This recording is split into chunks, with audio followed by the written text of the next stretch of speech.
नमस्कार। दिन भर की बड़ी खबरों में आपका स्वागत है। मैं हूं आपके साथ आराधना। आज इस बुलेटिन में बात होगी देश भर में होली पर उड़ते रंगों की, संभल में मस्जिद की रंगाई पर शुरू हुए नए विवाद की, देखेंगे लालू यादव के ऐलान से क्यों एनडीए में मची खलबली, पाकिस्तान के आरोपों पर भारत ने दिया क्या जवाब, जानेंगे तमिलनाडु के बजट में क्या है खास, और बुलेटिन के आखिर में बात मणिपुर में शांति की तेज हुई कोशिशों की। लेकिन दिन भर की तमाम बड़ी खबरों से पहले एक नजर आज की सुर्खियों पर।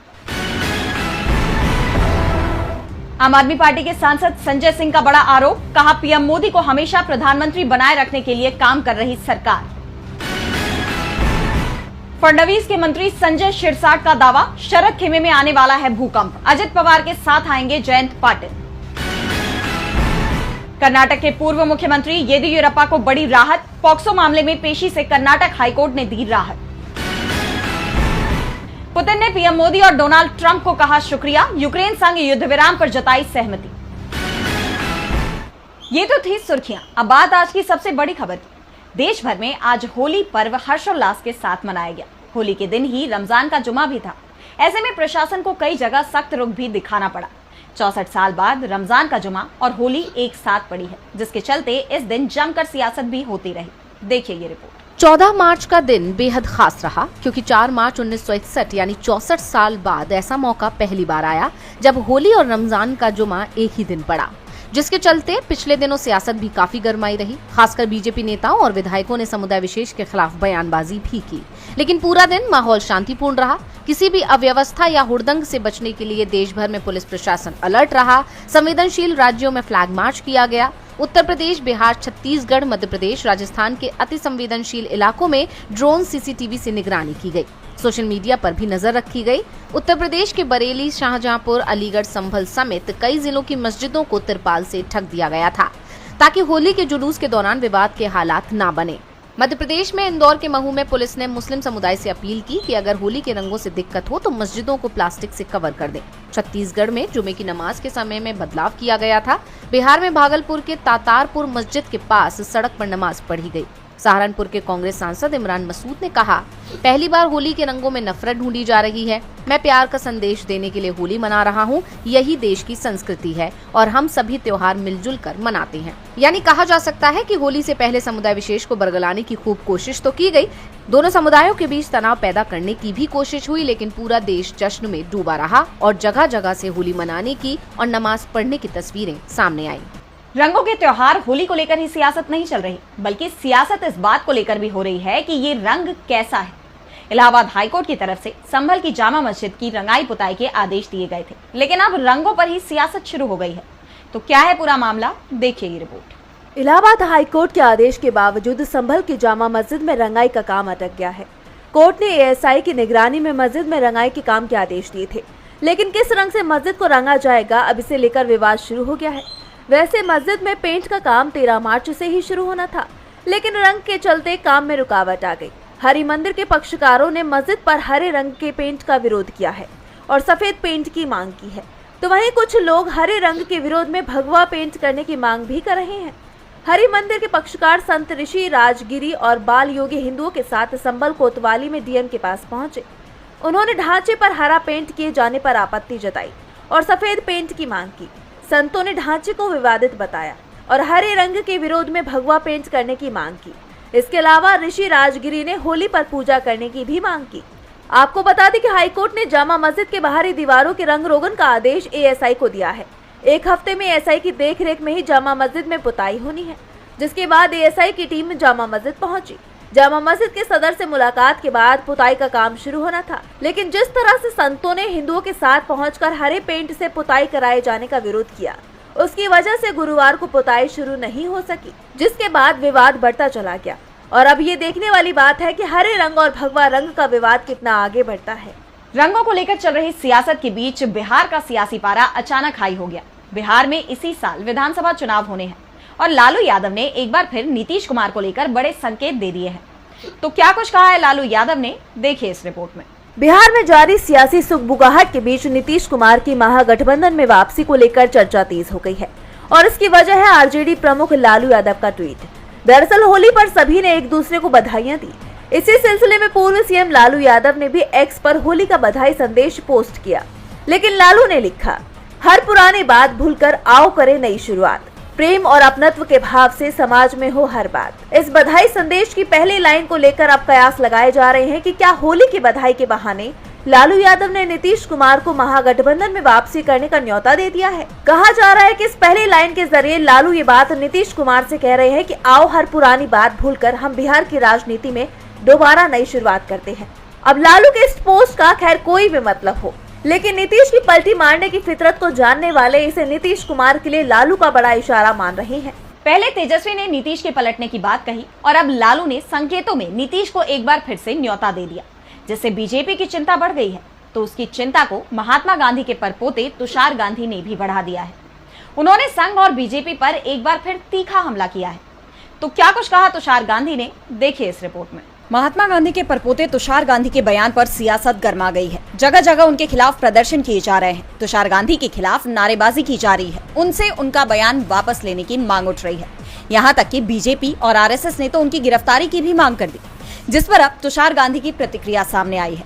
उन्होंने अपना बयान वापस लेने से साफ इनकार कर दिया है। तुषार गांधी ने कहा कि वो अपने हालिया बयानों को वापस नहीं लेंगे और ना ही माफी मांगेंगे।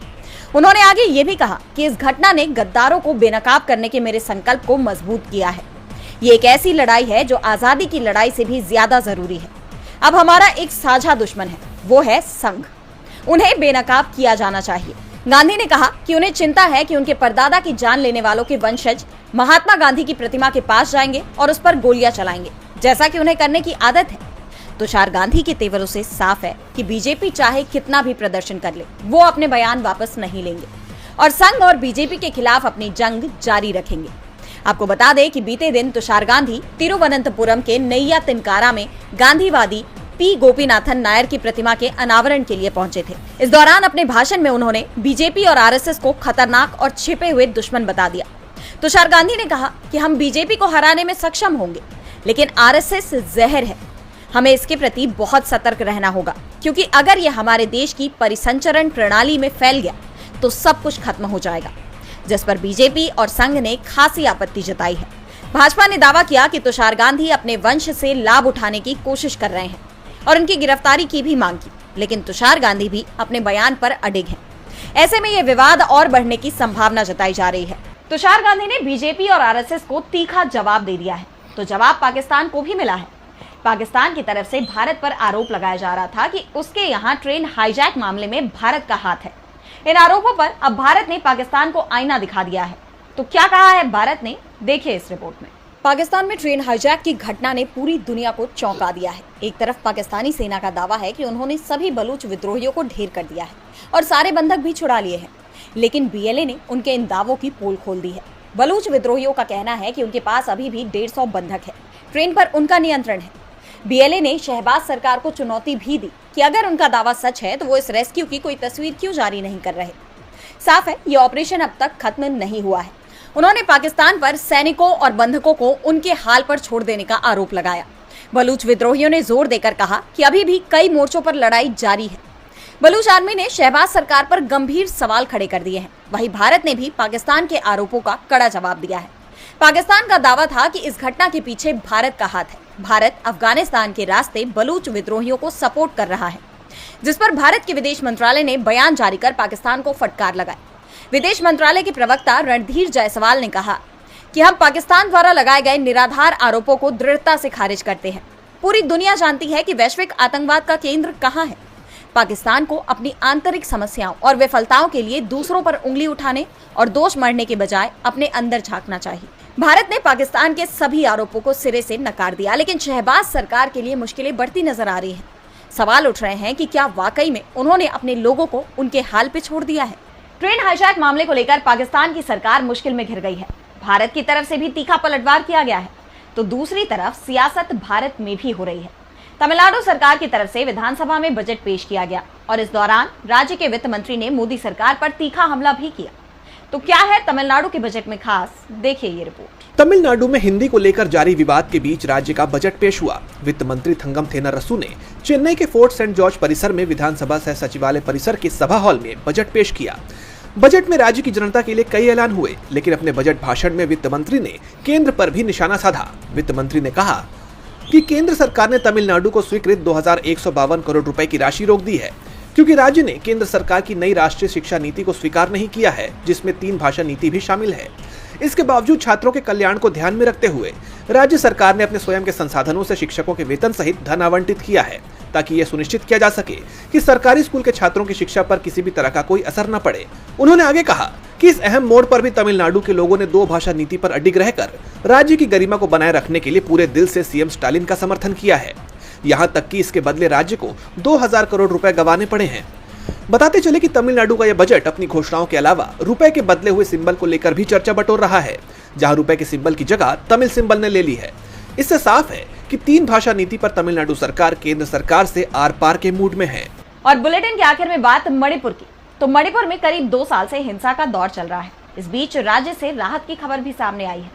मणिपुर में कुकी संगठन ने बंद वापस लेने का फैसला किया है। हालांकि संगठन का कहना है कि राज्य में फ्री मूवमेंट का वो विरोध करते रहेंगे।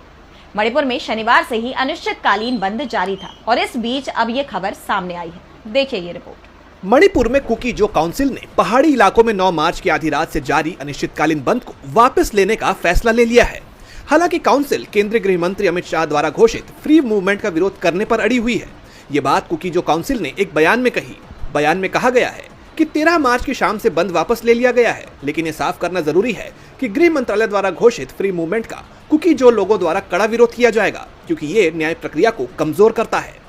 बता दें कि गृह मंत्री अमित शाह ने 1 मार्च को सुरक्षा बलों को 8 मार्च से मणिपुर में सभी मार्गों पर लोगों की निर्बाध आवाजाही सुनिश्चित करने का निर्देश दिया था और अवरोध पैदा करने वालों के खिलाफ सख्त कार्रवाई के निर्देश दिए थे। कुकी जो इलाके में शनिवार से अनिश्चितकालीन बंद था, जब कांगपोकपी जिले में प्रदर्शनकारियों और सुरक्षा बलों के बीच झड़प में एक युवक की जान चली गई थी और 40 से ज्यादा लोग घायल हो गए थे। प्रदर्शनकारियों ने इम्फाल से आने वाली एक बस को अपने क्षेत्र से गुजरने की रोकने की कोशिश की थी।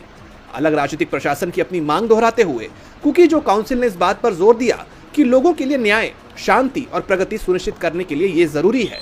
इसने संबंधित प्राधिकारियों से उनकी जायज मांगों को मान्यता देने और उनका सम्मान करने और साथ ही साथ कुकी जो समुदाय के लिए न्याय और सुरक्षा सुनिश्चित करने वाले शांतिपूर्ण समाधान की दिशा में काम करने का आग्रह भी किया। तो आज इस बुलेटिन में इतना ही। आप देखते रहिए डीबी लाइव। नमस्कार।